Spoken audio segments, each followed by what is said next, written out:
Stress, anxiety, depression, phobia.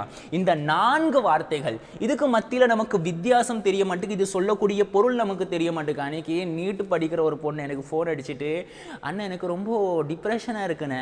நான் சொன்னேம்மா, உனக்கு depression இருந்தால் வச்சுக்கோ, எனக்கு ஃபோன் அடிச்சிக்க முடியாது.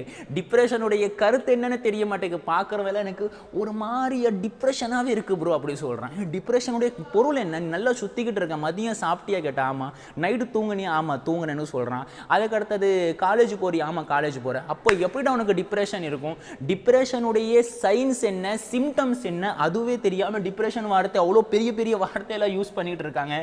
அதே மாதிரி இன்சோமேனியா ஒரு நாள் தூக்கம் வரல நைட்டு. ஏன் தூக்கம் வரல? ரொம்ப சாப்பிட்டுட்டான், அதனால தூக்கம் வரல. தூக்கம் வராதனால தேவையில்லாத விஷயத்தை யூஸ் பண்ண ஆரம்பிச்சுட்டா, யோசிக்க ஆரம்பிச்சுட்டான். அதுக்கு பேர் இன்சோமேனியான்னு சொல்லிட்டு எனக்கு ஃபோன் அடிக்கிறாங்க. நான் சொல்ல வர்றது என்ன, இந்த மாதிரி வார்த்தைகளுடைய பொருள் தெரியாதனால நிறைய பிரச்சனைகள் கவுன்சிலிங் கொடுக்கிற எங்களுக்கும் ஏற்படுகிறது. அதே போன்று யார் கவுன்சிலிங்க்கு வராங்களோ அவங்களுக்கும் அந்த பிரச்சனை ஏற்படுது. அதனால முதல்ல நல்லபடி இதனுடைய பொருள் என்ன, இதனுடைய சிம்டம்ஸ் என்ன என்பதை நீங்கள் தெரிந்து கொள்ளுங்கள். வாருங்கள் வீடியோக்குள் நுழையலாம். முதலாவது ஸ்ட்ரெஸ் என்றால் என்ன? ஒரு சூழ்நிலை அல்லது ஒரு பொறுப்பால் ஏற்படும் மன அழுத்தம். ஒரு சூழ்நிலையில் நீங்கள் இருக்கிறீங்க, ஒரு குறிப்பிட்ட இடத்துல இருக்கிறீங்க, அங்கே ரொம்ப க்ரௌடாக இருக்குது, அல்லது உங்களுக்கு பிடிக்காதவங்க இருக்கிறாங்க, சரியா? இது ஒரு சூழ்நிலை.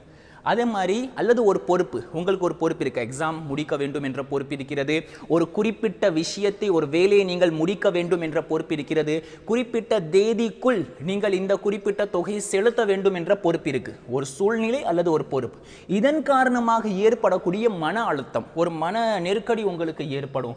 அதுக்கு உதாரணம், அதுக்கு சைன்ஸ் என்ன, சிம்டம்ஸ் என்ன? ஸ்ட்ரெஸ்ஸுக்கு முதலாவது பதற்றம். உங்களுக்கு பதட்டம் ஏற்படும், உங்களுக்கு ஒரு மாதிரியே படபடப்பாக இருக்கும். அதுக்கடுத்த தலைவலி இருக்கும், தலை அப்படியே வலிக்கிற மாதிரி உங்களுக்கு ஃபீல் ஆகும். அதுக்கடுத்து உடல் இருக்கம்னா அப்படியே உடம்பு ஒரு மாதிரியே இறுக்கமாக இருக்கிற மாதிரி உங்களுக்கு ஃபீல் ஆகும். உங்களுடைய உடல் ஃப்ளெக்சிபிளாக உங்களுடைய உடலை நீங்கள் உணர மாட்டீர்கள். அதுக்கடுத்த முன்கோபம், யாராவது ஏதாவது பேசினா உடனே கோபம் வந்துடும்.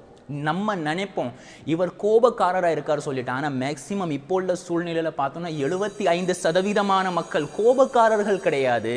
அவர்கள் கோபத்தின் காரணமாக கோபப்படவில்லை, அவர்கள் ஸ்ட்ரெஸ்ல இருக்கும் போது நாம் அவர்களிடத்தில் பேசுவதின் காரணமாக அவர்களுக்கு முன் கோபம் வந்து விடுகிறது. அடுத்த 5வது தூக்கமின்மைனா சரியாக தூங்க முடியாது.